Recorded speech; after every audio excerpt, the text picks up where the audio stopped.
Comment est-ce que quelqu'un pourrait se protéger de ces C'est biais? vrai que c'est difficile de les éviter complètement parce que ces biais, ils ont une fonctionnalité, en fait.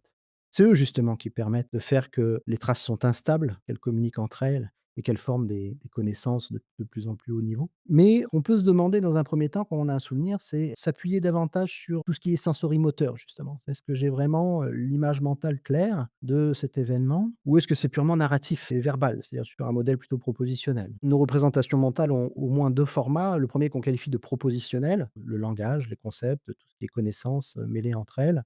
Et puis il y a le format sensorimoteur vraiment, hein, perceptif, où, on a des images mentales, par exemple. On peut se souvenir d'une odeur, on peut se souvenir de tout un tas de choses. Donc tout ça, ça renvoie à vraiment quelque chose de sensoriel et primaire.